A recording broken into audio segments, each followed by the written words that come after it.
L'auteur de ce livre, c'est le bien-aimé frère Andrew Murray. Le titre du livre, L'Esprit de Christ. L'Esprit de Christ. Chapitre 26, Marcher par l'Esprit. Marcher par l'Esprit.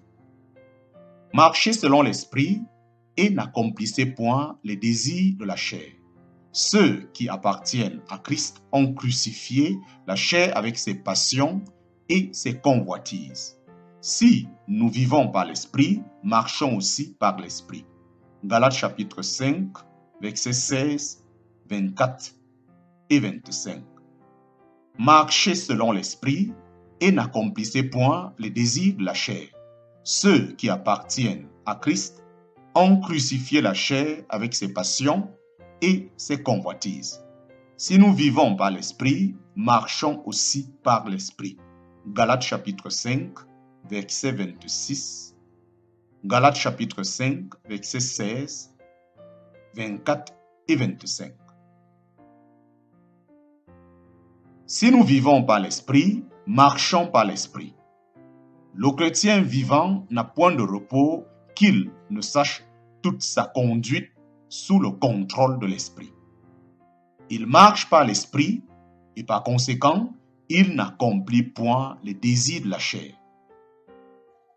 Le chrétien qui s'efforce de marcher d'une manière digne de Dieu et de lui plaire en toutes choses est souvent troublé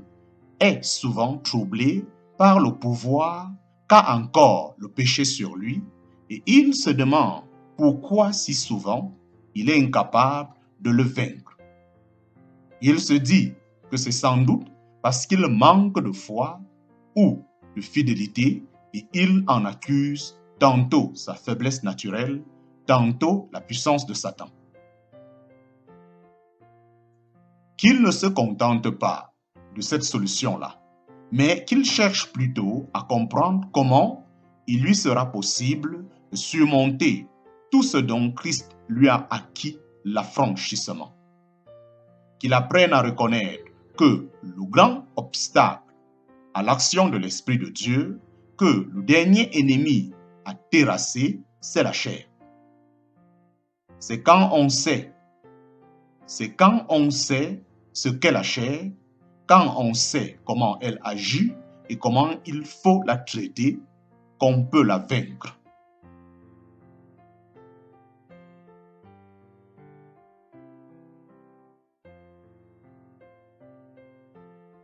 Qu'il apprenne à reconnaître que le grand obstacle à l'action de l'Esprit de Dieu, que le dernier ennemi a terrassé, c'est la chair. C'est quand on sait ce qu'est la chair, quand on sait comment elle agit et comment il faut la traiter, qu'on peut la vaincre. C'est pour l'avoir ignoré que les Galates se fourvoyaient d'une manière si fâcheuse, continuant par la chair ce qui avait été commencé par l'Esprit.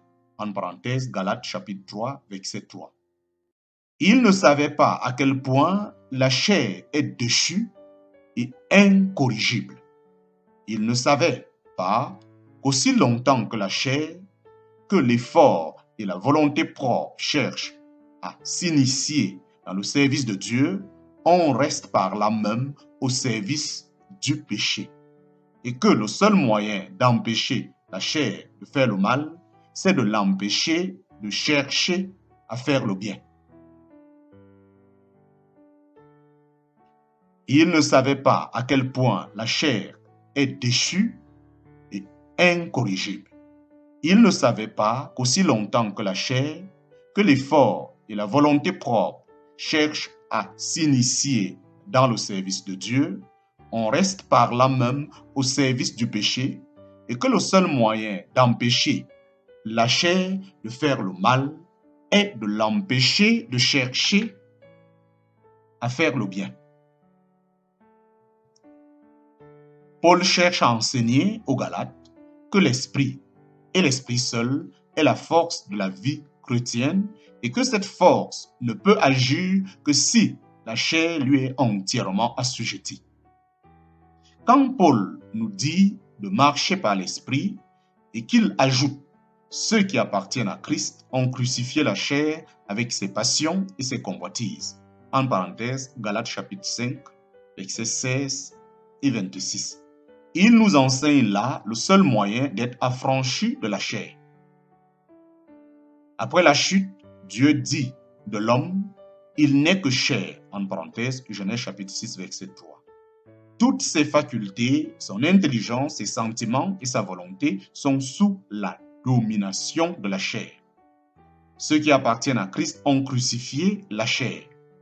Ce que Christ a accompli par la croix, par l'Esprit éternel, il a accompli au nom de la nature humaine. Ceux donc qui recouvrent en Christ, ceux donc qui reçoivent en Christ, celui qui a été crucifié, reçoivent non seulement ce que leur mérite sa croix, mais la force même que leur acquiert cette croix.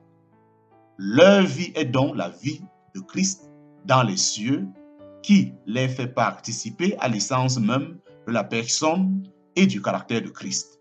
Ils ont crucifié la chair avec ses passions et ses désirs. Ceux qui appartiennent à Christ ont crucifié la chair. Ce que Christ a accompli sur la croix par l'Esprit éternel, il a accompli au nom de la nature humaine.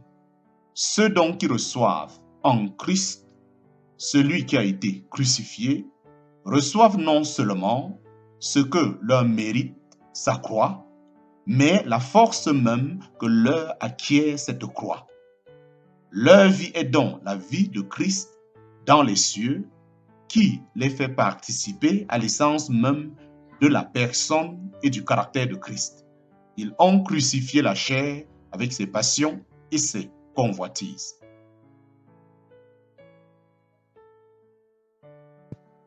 Comment faut-il comprendre ces mots? Ils ont crucifié la chair. Crucifier la chair, c'est la livrer à la malédiction. La croix et la malédiction sont inséparables.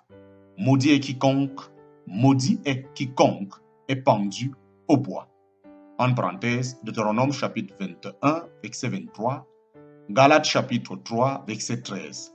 C'est donc dire quelque chose de très sérieux et solennel que de dire notre vieil homme a été crucifié avec lui. Je suis crucifié avec Christ, c'est dire j'ai reconnu que ma nature déchue, mon moi, mérite la malédiction. J'abandonne et place sur la croix mon vieil homme, ma chair, mon moi, avec sa volonté et ses œuvres, comme pécheur, souillé et maudit.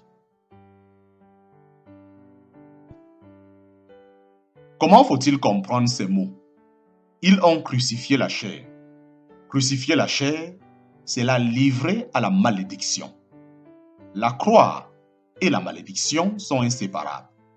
Maudit est quiconque est pendu au bois. En parenthèse, Deutéronome chapitre 21, verset 23, Galates chapitre 3, verset 13. C'est donc dire quelque chose de très sérieux et solennel que de dire notre vieil homme a été crucifié avec lui. Je suis crucifié avec Christ. C'est dire j'ai reconnu que ma nature déchue, mon moi mérite la malédiction.